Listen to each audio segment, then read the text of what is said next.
Hello everyone, welcome to Education First Official. प्यारे बच्चों, आज हम जो हमारी क्लास 7 की टेक्स्ट बुक है एसएसटी की, उसका हम चैप्टर 1 जो नाम है geographical diversity of India, Bharat का जो भौगोलिक विविधता है उसके बारे में पढ़ रहे थे। इससे पहले हमने पार्ट 1 में जो है समझा था कि जो ज्योग्राफिकल डाइवर्सिटी है उसके 5 मेन जो है पार्ट्स हैं, जिनमें सबसे पहले माउंटेन है और उसके बाद में हमने पढ़ा था कोल्ड डेजर्ट के बारे में कि कोल्ड डेजर्ट जो लद्दाख रीजन है उसको हम कोल्ड डेजर्ट कहते हैं। तो आज हम इसी को ही हम कंटिन्यू करते हुए आगे पढ़ेंगे कि प्लेन्स जो है प्लेन है, गैंगटिक प्लेन्स और जो है इंडस प्लेन्स और ब्रह्मपुत्रा प्लेन्स के बारे में आज पढ़ेंगे। इसके बाद हम जो है थार डेजर्ट के बारे में भी इस वीडियो के माध्यम से हम पढ़ेंगे और इसके अलावा साथ के साथ हम क्वेश्चन आंसर भी सोल्व करते चलेंगे। तो चलिए हम अब जो है आज की इस वीडियो में जो हम कोल्ड डेजर्ट के बारे में कल पढ़ रहे थे उसको कंटिन्यू करते हैं। तो ये हम कल पढ़े थे कि कोल्डेस्ट जो डेजर्ट है इंडिया में वो है हमारा लद्दाख, जहाँ का टेम्परेचर हमने कल पढ़ा था कि ये इन विंटर जो है -30 डिग्री सेल्सियस तक चला जाता है और यहाँ पर बिल्कुल कम मात्रा में बारिश होती है। और यहाँ का जो लैंडस्केप है, जो जमीन है, वो एकदम से उबड़ खाबड़ है और रॉकी टेरेन्स के साथ है और डीप वैलीज और लेक्स यहाँ पाई जाती है। हमने कल पेंगोंग के बारे में पढ़ा था।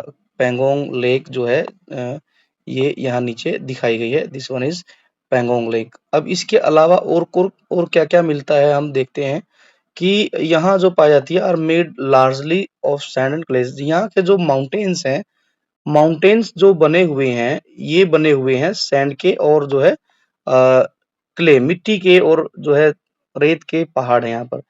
Winds and rain have eroded the mountains into the shapes you have seen in the photographs. अब यहाँ जो माउंटेन्स दिए गए हैं, ये जो बिल्कुल बैरन माउंटेन्स हैं, ये किसकी वजह से हो गई? ये जो है हवा और जो है बारिश ने इनको जो है काट दिया है। इरोजन का मतलब होता है कटाव करना। नेक्स्ट है despite the harsh condition. Harsh condition का मतलब होता है कि बहुत ही खराब परिस्थिति है लद्दाख में, रहने लायक कोई जगह नहीं है, फिर भी जो है Ladakh is the home of unique wild life, जहाँ पर लोग नहीं रह सकते। इसके अलावा वहाँ की बहुत खराब कंडीशन के बाद भी वहाँ पर कई सारी यूनिक वाइल्ड लाइफ मिलती है देखने को, जैसे स्नो लेपर्ड, जैसे यहाँ पिक्चर में दिया गया है, आइबेक्स, हिमालयन आइबेक्स एंड जो है Tibetan antelopes. The Ladakh people had lead a simple life. और जो लद्दाख के लोग हैं वो बड़े ही सिंपल जो है लाइफ में जीते हैं। The reason is known for its ancient monasteries. और यहाँ पर बहुत पुरानी पुरानी मॉन्स्ट्रीज, मॉन्स्ट्रीज क्या है कि जो बुद्ध लोग होते हैं, बौद्ध भिक्षु होते हैं, उनकी मॉन्स्ट्रीज बनी हुई हैं। और कलरफुल फेस्टिवल भी यहाँ मनाए जाते हैं such as Losar and Hemis. Hemis is the most popular festival of the Ladakh region. तो ये बड़ा ही फेमस जो है फेस्टिवल है, इसको भी आप ध्यान रखेंगे। आगे बढ़ते हैं प्यारे बच्चों, आज हम पढ़ेंगे गैंगटिक प्लेन्स के बारे में। जैसे हमने पढ़ा था कि फर्स्ट जो लाइन थी हमने पढ़ी थी हिमालय की, फिर सेकंड लाइन थी, ये थी ग्रेटर हिमालय। ग्रेटर हिमालय के बाद जो है इसके बाद हिमाचल आ गया था पोर्शन, और इसके बाद लास्ट में हमने पढ़ा था द शिवालिक हिमालय। इसके बाद जो नीचे जो जगह आएगी यहाँ पर, ये है बच्चों गैंगटिक प्लेन। तो इनको आप जो है क्रम से याद रखेंगे। अब नेक्स्ट है as we move southward from the Himalayas. ये जो साउथवर्ड है, जिस साइड मैंने अभी एरो का निशान लगाया है, ये साउथ साइड है हिमालय की। We reach the vast and fertile Gangetic plains. बहुत चौड़े, वास्ट मतलब होता है चौड़े, चौड़े और जो है फर्टाइल, फर्टाइल का मतलब होता है उपजाऊ, उपजाऊ और बहुत चौड़े गंगा के मैदान मिलेंगे। These plains have been an important part of the history. और इनका जो मैदानी भाग है, इनका बहुत ही इम्पोर्टेंट जो है रोल रहा है हिस्ट्री में भी और सिविलाइजेशन में भी। इंडिया की जो सिविलाइजेशन है, जिसको हम जानते हैं इंडस सिविलाइजेशन के नाम से, तो उसमें उससे लेके आज तक भी बहुत ही इम्पोर्टेंट रोल रहा है। दीज प्लेन्स, ये जो मैदानी भाग है, are nourished by mighty rivers originating from the Himalayas. और इन जो प्लेन्स को जो नरिश्ड किया है, किन्होंने किया है? रिवर्स ने किया है। और ये रिवर कहाँ से निकलती है? हिमालय से निकलती हैं और प्रोवाइडिंग अ वाइटल लाइफलाइन। और ये जो है यहाँ के लोगों के लिए, जो मैदानी भाग में जो लोग रह रहे हैं, उनके लिए एक वो जो है बहुत जो है वाइटल लाइफलाइन का काम करती है। इसका वाटर, द गंगा का वाटर, इंडस और ब्रह्मपुत्र रिवर जो सिस्टम है, ड्रेनेज सिस्टम, ये जो है along with their extensive network of tributary, इन बड़ी-बड़ी नदियों जैसे गंगा, इंडस और ब्रह्मपुत्र नदी का जो ड्रेनेज सिस्टम है, और इसके साथ-साथ में इनकी जो ट्रिब्यूटरीज नेटवर्क है, ये क्या करते हैं? Enrich the soil with minerals. ये जो है जो जमीन है, मिट्टी है, उसको मिनरल्स से भर देती हैं, making the region highly fertile.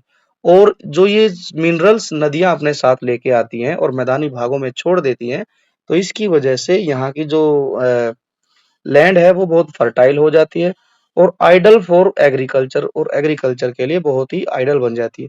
The river brings with them minerals that enrich the soil. ये नदियां अपने साथ ढेर सारे मिनरल्स लेकर आती हैं और जो है मिट्टी को और भी उपजाऊ बनाती हैं, अनेबलिंग अबंडेंट एग्रीकल्चर, और एग्रीकल्चर के लिए जो कि लाभदायक होती है, ऐसी लैंड तैयार करती है नदियां। The rivers are also a source of generating electricity. अब आपने देखा होगा कि जो उत्तराखंड रीजन है और हिमाचल है, वहां पर पानी को रोककर इलेक्ट्रिसिटी जनरेट की जाती है, नदियों के पानी को रोककर। A large proportion of India's population lives in this plain. और जो इंडिया की जो ज्यादातर पॉपुलेशन है वो इन्हीं मैदानी भागों में रहती है। कौन से मैदानी भागों में? गैंगेटिक जो प्लेन्स है, इसमें भारत की अधिकतर जो जनसंख्या है वो यहाँ पर रहती है।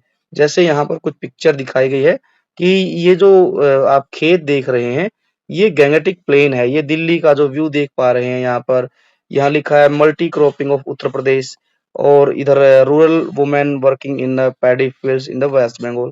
तो ये जो गैंगेटिक प्लेन्स है बच्चों, ये जो है हम बात करें तो उत्तर प्रदेश से लेकर और ये आगे बिहार और झारखंड और इसके बाद वेस्ट बंगाल तक, पूरा जो ये बेल्ट है गंगा की, ये जो है एक गंगेटिक प्लेन्स है। ये मैदानी भाग है गंगा का, जो कि बहुत ही फर्टाइल लैंड है फॉर एग्रीकल्चर।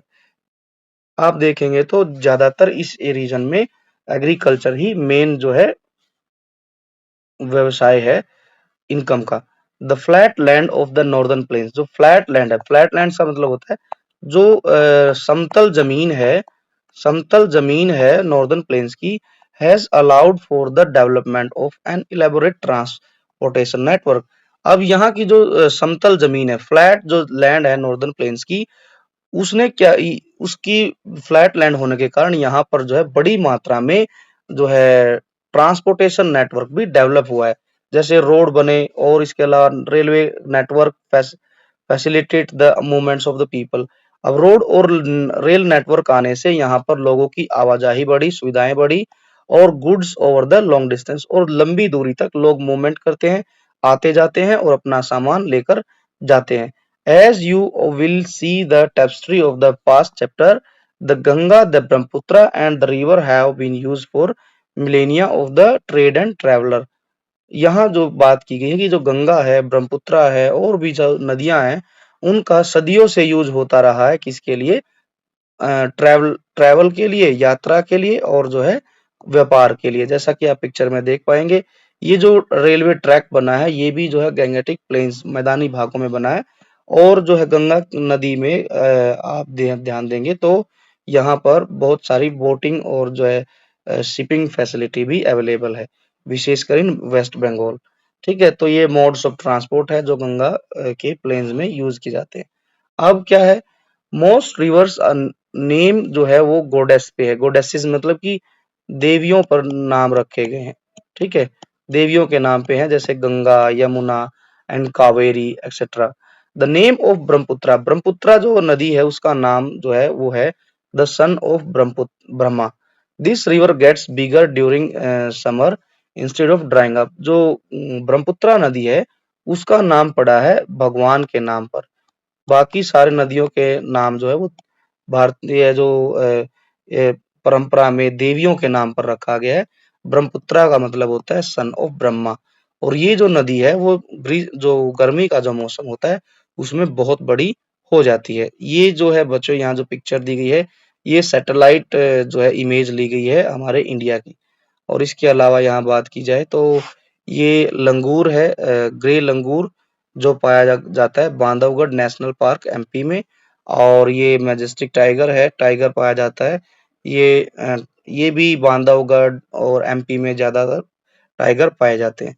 ये जो है एक्सटिंक्शन की रेंज पे खड़े हैं, प्रोजेक्ट टाइगर इनके लिए लॉन्च भी किया गया है। आगे ध्यान देंगे तो ये जो है चंबल रिवर में पाया जाने वाला इंडियन घड़ियाल है और ये भी जो है समाप्त होने की कगार पर पहुंच गया है। इसको बचाने के लिए कुछ कानून बनाए गए हैं और दैट प्रोहिबिटेड हार्मिंग और हंटिंग इट। इसको शिकार करने से बचाने के लिए और जो है इसको नुकसान ना पहुंचाया जाए इसके लिए सरकार ने कुछ नियम भी बनाए हैं इंडियन घड़ियाल के लिए। और ये बहुत ही प्यारी पिक्चर दी गई है हमारे इंडियन पिकॉक जो कि हमारा नेशनल बर्ड भी है। ये सब पाए जाते हैं गैंगेटिक प्लेन्स में। अब हम बात करते हैं द ग्रेट इंडियन डेजर्ट और the Thar desert. Thar desert कहाँ कहाँ पाया जाता है? ये फैला हुआ है बच्चों राजस्थान, इसके अलावा बात की जाए तो हरियाणा और इसके अलावा बात की जाए तो गुजरात। गुजरात में भी बहुत दूर तक फैला हुआ है और थोड़ा सा ये है जो है एमपी में भी मिलेगा आपको देखने के लिए। If we move westward to the on the map, यदि आप इंडिया की मैप की बात करें इस तरीके से तो जो है ईस्ट साइड में यहाँ पर जो है वेस्ट साइड में आपको थार डेजर्ट देखने को मिलेगा जिस पर येलोइश एरिया मतलब पीली जगह दिखाई देगी आपको। This area is the Thar desert. जो वेस्ट जो साइड है मैप की वहां पर आपको मैप पर पीली पीली जगह दिखाई देगी, उसी को हम थार डेजर्ट कहते हैं। डू यू सी, क्या आपने देखा vast stretch of golden dunes. यहाँ पर जो है थार डेजर्ट में आपको बड़ी बड़ी दूर तक जो है गोल्डन सुनहरे जो है ड्यून्स, ड्यून्स का मतलब होता है कि छोटी छोटी पहाड़ियां दिखाई देंगी, रेत की पहाड़ियां और rugged terrains and wide open sky. आपको जो थार डेजर्ट है वहां पर आपको छोटी छोटी पहाड़ियां और उबड़ खाबड़ जमीन और इसके अलावा आपको खुला आसमान दिखाई देगा जैसा आप पिक्चर में देख सकते हैं। अब आगे है, आगे क्या लिखा गया यहाँ पिक्चर दी गई है। ये जैसलमेर का golden, Jaisalmer the golden city located in the middle of the Thar desert. जो जैसलमेर में ही ये गोल्डन सिटी के नाम से जाना जाता है, ये थार डेजर्ट में ही है इंडिया में। और जैसलमेर जो फोर्ट है वो यूनेस्को की वर्ल्ड हेरिटेज साइट में भी शामिल है। अब यहाँ लिखा है sand dunes are formed when the wind shift. Sand dunes कब बनती है? जब हवा चलती है, तेज हवा, तो सैंड ड्यून्स बन जाती है। सैंड ड्यून्स मतलब होता है कि रेत के टीले, रेत के टीले बन जाते हैं क्योंकि रेत एक जगह से दूसरी जगह हवा के साथ शिफ्ट हो जाता है। And shapes of the sand into the hill like formation. और ये टीले जो है छोटी छोटी हिल्स का रूप ले लेते हैं, पहाड़ी बन जाती है। Sometimes these rise as high as 150 metre. कई बार जो इनकी हाइट है वो 150 मीटर तक भी बन जाती है क्योंकि तेज हवा चलती है तो हवा रेत को अपने साथ उड़ाकर ले जाती है। The Thar is a vast and arid region. Arid region का मतलब होता है कि ड्राई एरिया है, जो ड्राई एरिया है यहाँ पर बहुत कम वर्षा होती है। एरिड रीजन मतलब कि बहुत ही ड्राई रीजन है, कम बारिश वाला area. Most of it lies, ज्यादातर यह इंडिया में ही पड़ता है, with in the India, spanning the state of Rajasthan, Gujarat, Punjab and Haryana. कहाँ तक फैला हुआ है? स्पैन मतलब होता है फैला हुआ। कहाँ तक फैला है ये थार डेजर्ट? राजस्थान में सबसे ज्यादा, फिर Gujarat, Punjab and Haryana. The desert acts as a natural barrier due to the harsh condition. अब जो है यहाँ पर हार्श कंडीशन क्यों है? क्योंकि चारों तरफ रेत ही रेत है और एक ये नेचुरल बैरियर का काम करता है। यहाँ पर लोग बहुत मुश्किल से सरवाइव कर पाते हैं। That debtor humans and animal movement, यहाँ एनिमल मूवमेंट और जो ह्यूमन मूवमेंट है वो बहुत ही कम होती है क्योंकि यहाँ की कंडीशन बहुत ही हार्श है, बहुत ही नुकसान पहुंचाने वाली, including very high day time temperature. क्यों है हार्श कंडीशन? क्योंकि यहाँ पर डे में बहुत ज्यादा टेम्परेचर हो जाता है और नाइट जो है ठंडी होती है, as well as lack of access of water. और यहाँ पर राजस्थान में या थार डेजर्ट में बहुत कम मात्रा में पानी पाया जा मिलता है, इसीलिए ये कंडीशन खराब है। People living in the Thar have adopted their way of life to the place. अब लोगों ने क्या किया, जो थार डेजर्ट में रहते हैं उन्होंने कुछ कुछ अपना जीवन जीने के लिए कुछ तरीके अडॉप्ट किए हैं। That is offers food habits, clothing and life style are suited to their harsh condition. इन लोगों ने इस कंडीशन, जो बैड कंडीशन है डेजर्ट एरिया में, उसके हिसाब से अपने फूड हैबिट डेवलप की, वैसे ही कपड़े पहनते हैं और वैसा ही लाइफस्टाइल जीते हैं। जैसे यहाँ देखिए, यहाँ एक पिक्चर दी गई है। क्या पिक्चर है? Camel vendor at the Pushkar Mela at the edge of the Thar desert.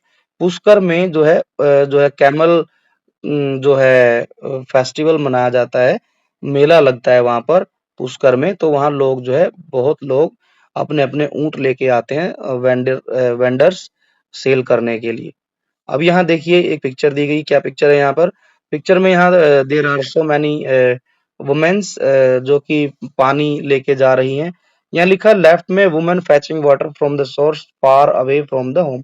Rajasthan में बेसिकली महिलाओं को बहुत दूर दूर से पानी लाना पड़ता है। कई बार ये कई गांव तक पैदल चली जाती है पानी लेने के लिए। और राइट में क्या दिया गया? रेन वाटर हार्वेस्टिंग स्ट्रक्चर बनाया गया, एक डोम सा बनाया गया, इसके अंदर पानी को जो है हार्वेस्ट किया गया है। Water is scarce in the desert. Scarce मतलब होता है कि कमी है, स्कार्सिटी भी बोलते हैं इसको, एक वर्ड होता है। वाटर की कमी है। वुमेन जो है often need to travel long distance every day to fetch water for their families. Fetch का मतलब होता है पानी जो है लाना है, पानी पानी लाना। ठीक है।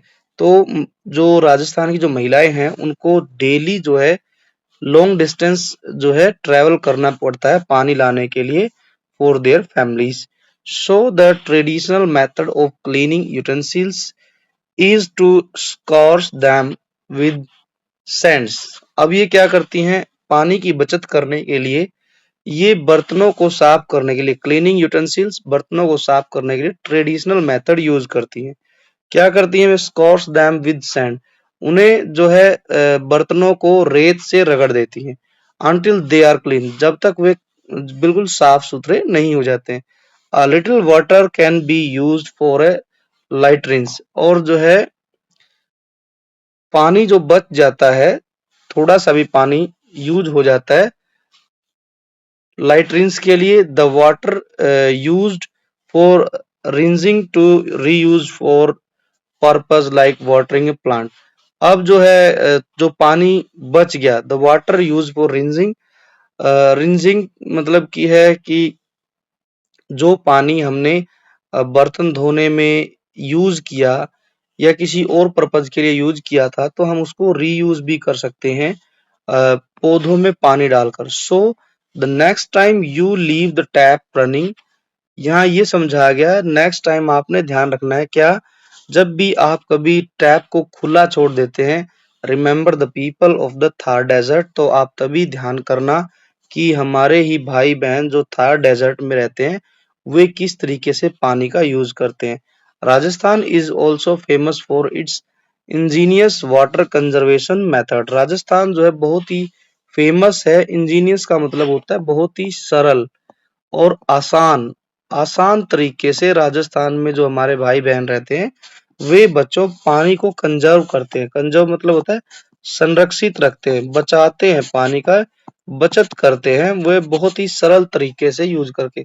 जैसे टैंक बना लेते हैं या फिर कुंड्स बना लेते हैं अपने घर में या आसपास। These are special water collection system that store rain water. और इन जो कुंड में, टैंक्स में क्या किया जाता है? कलेक्ट किया जाता है rain water, often for drinking purpose. और किस लिए यूज किया जाता है? कि बाद में वो पानी पिया जा सके, इसलिए जो है ये जो सिस्टम इन्होंने रेन वाटर हार्वेस्टिंग शुरू किया है, ये बहुत ही पॉपुलर है in Rajasthan. Now next if we talk about the Aravalli hills, तो अरावली हिल्स कहाँ है? The Aravallis are among the oldest mountain in the world. जो अरावली हिल्स हैं वे जो वर्ल्ड की जो ओल्डेस्ट माउंटेन है उनमें से एक है अरावली भी, जो इंडिया में है। सम 2.5 मिलियन ईयर्स ओल्ड। कितने साल पुरानी है ये?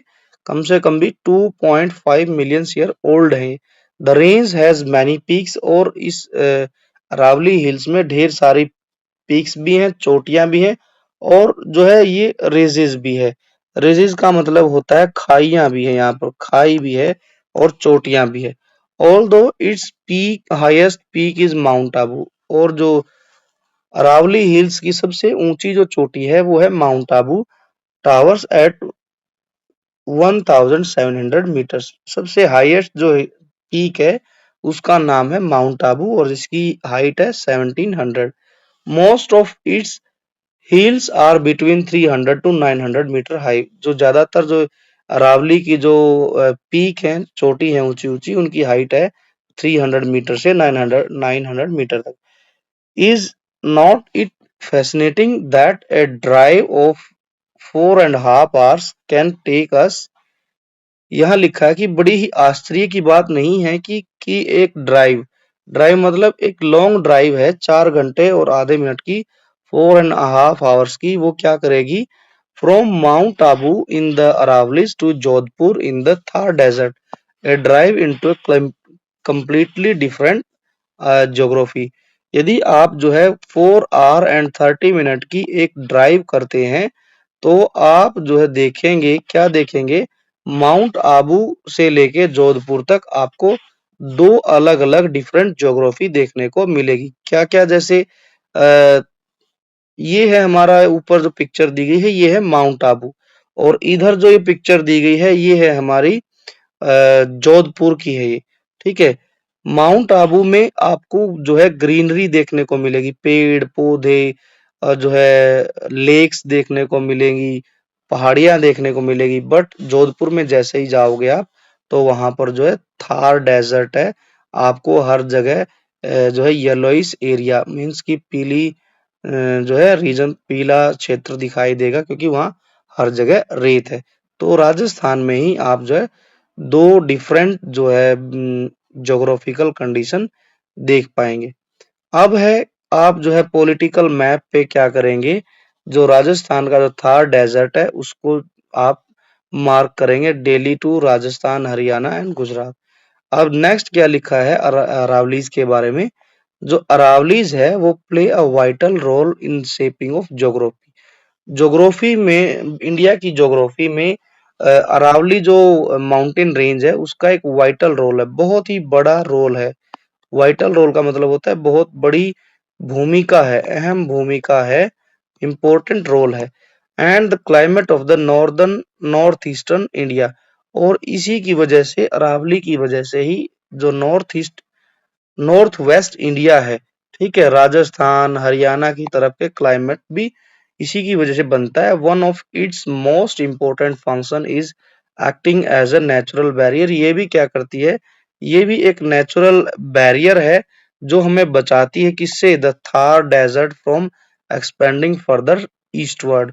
और ये जो नहीं होती, अरावली नहीं होती, माउंटेन रेंज नहीं होती, तो जो थार डेजर्ट है वो कंप्लीटली, जैसे आज राजस्थान जो जगह है जहां आपको चारों तरफ रेत देखने को मिलता, तो हो सकता है बच्चों हरियाणा भी रेतीली जगह होती, और इसके अलावा पंजाब भी जो है डेजर्ट एरिया होता। You will read more about this later. अब आप जब जैसे जैसे अगली क्लासों में जाओगे बाकी आप पढ़ेंगे कैसे ये नेचुरल बैरियर का काम करती है। The Aravalli is rich in minerals. Aravalli जो है बहुत ही रिच है किसमें? मिनरल्स में। लाइक यहाँ मार्बल आपको मिलेंगे, granite, zinc, copper have supported mining and construction activities for centuries. बच्चों जो आपके घर में जो मार्बल आता है ना, जो टाइल्स आती है आप देखेंगे, तो वो सारी की सारी अरावली जो है, अरावली माउंटेन रेंज है वहां से निकाली गई है, वो अरावली से, और वो आपके घर तक पहुंची है। अरावली हमारे लिए बहुत ही इम्पोर्टेंट है, अरावली माउंटेन रेंज, क्योंकि यहाँ पर मार्बल बहुत महंगे महंगी कॉस्टली मार्बल पाए जाते हैं, जैसे ग्रेनाइट है या संगमरमर है, और भी ढेर सारे मिनरल्स आपको देखने को मिलेंगे। In fact evidence from its ancient mines at Zawar has shown that over 8 centuries ago, यहाँ बहुत ही एंशियंट टाइम से ही ये माइनिंग का काम किया जा रहा है, लगभग 8 सेंचुरी से। Indians were the first in the world to master the delicate process of extraction of zinc. तो जिंक की जो एक्सट्रैक्शन करना है उसमें इंडिया को सारे संसार में मास्टरी हासिल है, क्योंकि इंडिया ही है first in the world, India first country है वर्ल्ड में जो डेलिकेट प्रोसेस है जो जिंक निकालने की उसमें मास्टर है। हिस्टोरिक फोर्ट भी है यहाँ पर, such Chittorgarh, Kumbhalgarh and Ranthambore are located here. Rajasthan के बहुत ही हिस्टोरिक फोर्ट है, जो है ऐतिहासिक किले भी हैं, जैसे आपने नाम सुना होगा क्या, कुंभलगढ़ का किला, ठीक है, और जो है रणथंबोर, चित्तौड़गढ़, ये सब जो है अरावली पर ही बने हुए, as you can see in the picture, this one is Kumbhalgarh fort in Rajasthan. Now next है, अब हम बात करते हैं peninsula, peninsular plateaus. A plateau is a landform that rise up from the surrounding lands and has a more and less flat surface. Some of its sides are often steep slopes. अब जो Plato's होते हैं, Plato's क्या होते हैं बच्चों, जैसे हम एक फ्लैट सरफेस कर देते हैं इस तरीके से, और जो है ये नियर बाय की लैंड है, ये यहाँ पर लैंड है और ये भी लैंड है, और एक इसका ऊपर उठा हुआ भाग होता है इस तरीके से, जैसा आप पिक्चर में देख पा रहे हैं यहाँ पर। तो यही जो है प्लेटो का रूप बन जाता है। क्यों? क्योंकि जो नियर बाय की लैंड है वो नीचे धंस जाती है और एक मिडल पार्ट जो है ऊपर रह जाता है। It is like a table, जैसे हमारे घर में टेबल होती है उसी प्रकार की शेप बन जाती है, और इसका जो सरफेस होता है वो फ्लैट होता है, बिल्कुल समतल होता है, और जो इसकी साइड होती है वो जो है बिल्कुल झुकी हुई है, स्टीप स्लोप, बहुत ढलान होती है, तेज ढलान। इंडिया हैज सेवरल प्लेटोज, बहुत सारे प्लेटोज भी हैं इंडिया के पास। The most important one is the triangular peninsular are in the middle and south of the country. जो सबसे फेमस है वो है पेनिनसुलर, जो है बात करते हैं, जैसे ये हमारा इंडिया है, तो इस तरीके की जो शेप बनी हुई है इंडिया की, तो ये जो रीजन है ट्रायंगुलर शेप का, जो पेनिनसुलर है, डेक्कन प्लेटो, ठीक है, अभी पेनिनसुलर ये जो पढ़ेंगे हम, ये इसकी शेप कुछ ट्रायंगुलर शेप है, ट्रायंगुलर पेनिनसुलर एरिया है ये जो बीच में दिया गया है, जहां डॉट डॉट डॉट के निशान लगे, ये मिडल में है और साउथ तक फैला हुआ है, देश के जो सदर्न पार्ट है वहां तक। It is also very old land formation, और ये जो बीच वाला पार्ट है हमारे देश का, ये जो है बच्चों बहुत पुरानी जगह है। Since this region is a peninsula surrounded by the water on all these three side of Arabian sea, ये जो है कभी पहले जो है तीनों ओर से जो है पानी से घिरा हुआ था, by the Arabian sea, the bay of Bengal and the Indian ocean. ये किससे कवर है? तीनों ओर से पानी से कवर है। कौन कौन सी साइड में? इधर तो है बे ऑफ बंगाल है, नीचे जो है ओशियन है, इंडियन ओशियन, और इधर है अरेबियन सी। तो ये Arabian sea, bay of Bengal और जो है इंडियन ओशियन से कवर है। It is called a peninsular plateau, इसको हम जो है पेनिनसुलर प्लेटो के नाम से भी जानते हैं। The plateau is a border by two mountain range, और ये जो है दो माउंटेन रेंज से इसका बॉर्डर बनता है, the western Ghat and the eastern Ghat. अब बात करते हैं बच्चों, इसको एक बार मिटा लेते हैं। बीच का जो पार्ट है वो तो है पेनिनसुलर प्लेटो। अब यहाँ जो खाली जगह बच गई है साइड में, वेस्ट साइड में, वो है वेस्टर्न घाट, और ईस्ट की साइड में है ईस्टर्न घाट, ईस्टर्न घाट। तो ये इसकी बाउंड्री बनाते हैं। The western ghat are taller and run along with the western coast like a wall. जो वेस्टर्न कोस्ट है, मतलब घाट है, वो क्या है, बहुत ही लंबा है और कंटिन्यू बना हुआ है। कहाँ तक बना हुआ है? पूरी वेस्ट कोस्ट जितनी है हमारी उस तक बना हुआ है एक दीवार की तरह पे, with many beautiful waterfalls flowing down their steep side during the monsoon season। और इस वेस्टर्न घाट पर ढेर सारे आपको वाटरफॉल्स भी देखने को मिलेंगे, जो आप यदि आप समर सीजन में या मॉनसून सीजन में जाएंगे तो आप वहां देख पाएंगे वेस्टर्न घाट पर ढेर सारे वाटरफॉल्स। ठीक है, अब नेक्स्ट क्या लिखा है, the western ghat have also been declared a UNESCO world heritage site. बच्चों अभी तक हमने 2-3 वर्ल्ड हेरिटेज साइट के बारे में पढ़ा है, जिनमें हमने सबसे पहला पढ़ा था माउंटेन रेंज में पाया जाने वाला, माउंटेन रेंज में कल हम पिछली वीडियो में हमने पढ़ा था, जिसमें हम बात करें जो कि हिमाचल प्रदेश में है, ग्रेट हिमालयन नेशनल पार्क है। और इसके बाद आज भी हमने पढ़ा राजस्थान का जो जैसलमेर का फोर्ट है वो भी यूनेस्को वर्ल्ड हेरिटेज साइट में है। और वेस्टर्न घाट भी जो है डिक्लेयर किया गया world heritage site. They are home of many rivers, यहाँ पर बहुत सारी नदियां बहती हैं, हैव अ रिच बायोडाइवर्सिटी, और बहुत ज्यादा मात्रा में यहाँ बायोडाइवर्सिटी पाई जाती है। The northern portion of the western ghat are known as the Sahyadri hills. और जैसे मान के चलो ये पूरा फैला हुआ है एक वॉल के रूप में है जो वेस्टर्न घाट, तो इसकी जो नॉर्दर्न साइड है उसको हम सह्याद्री हिल्स के नाम से जानते हैं। अब बात करते हैं the eastern Ghat are lower. Eastern Ghat जो है ज्यादा ऊंचे नहीं है, वो कम है ऊंचाई वाले हैं, लोअर हैं और कंटिन्यू भी नहीं है, ब्रोकन इनटू स्मॉल हिल्स, ये छोटी छोटी पहाड़ियों में डिवाइडेड है अलोंग विद ईस्टर्न कोस्ट। और ये जो ईस्टर्न घाट पर मतलब ये ईस्टर्न घाट जो है बच्चों ये ऐसे बना हुआ है इस तरीके से, कंटिन्यू नहीं है, बीच बीच में टूटा हुआ है ईस्टर्न घाट, और स्मॉल स्मॉल हिल्स बनी हुई हैं, और ये सारा का सारा ईस्टर्न कोस्ट के साथ में बना हुआ है। Between these mountain range lies the Deccan Plato's.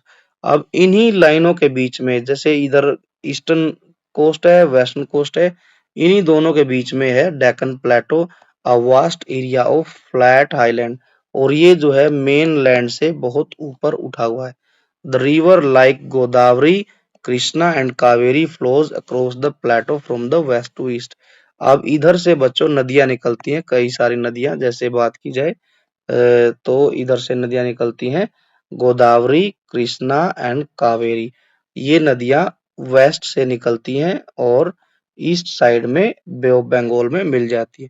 These rivers are very important for farming and provide water of the to the two millions of people. और इन्हीं नदियों की वजह से इन रीजन में फार्मिंग हो पाती है और ये मिलियंस ऑफ पीपल को पानी भी अवेलेबल कराती है। आप इसको इस एक्टिविटी को जो मैंने मैप पे दिखाई है अभी, look at the physical map of India given at the end of the book, notice the direction of the flows of the reverse. अब देखिए ध्यान से देखिए, ये जो पिक्चर दी गई है मैप की, इसमें यदि ध्यान से देखेंगे वेस्ट मतलब साउथ साइड में ढेर सारी नदियों की लाइन बनी हुई है, डायरेक्ट ऐसे लाइन बनी हुई है, कोई 3-4 लाइनें। इनको यदि ध्यान से देखेंगे जूम करके तो यहाँ इन पर नदियों का नाम लिखा है, किसी पर गोदावरी, कहीं कृष्णा, कावेरी, ऐसे नाम लिखे हुए हैं। ये नदियां वेस्ट से ईस्ट की तरफ फ्लो करती हैं और ये बहुत ही इम्पोर्टेंट है। साउथ जो हमारे स्टेट हैं उनमें फार्मिंग होती है इन्हीं की वजह से, और लाखों लोगों को, करोड़ों लोगों को पानी पीने को मिलता है। तो बच्चों आज हम इस वीडियो में इतना ही पढ़ेंगे, पार्ट 2 में जो बाकी जो लेसन बच गया है वो पार्ट 3 में हम कवर करेंगे, जिसमें हम बाकी लेसन को भी रीड करेंगे और इस लेसन के जो मेन क्वेश्चन आंसर है उनको भी हम सॉल्व करेंगे। आप जो है नेक्स्ट वीडियो तक के लिए जो है वेट कीजिए, और जो है education First official YouTube channel को आप जो है सब्सक्राइब कीजिए, और अपने दोस्तों के साथ वीडियो को ज्यादा से ज्यादा शेयर कीजिए और कमेंट भी कीजिए। बेल आइकन को भी जरूर प्रेस करें ताकि जो थर्ड पार्ट आएगा उसकी वीडियो आप तो सबसे पहले मिल चुके। And now thanks for watching and take care.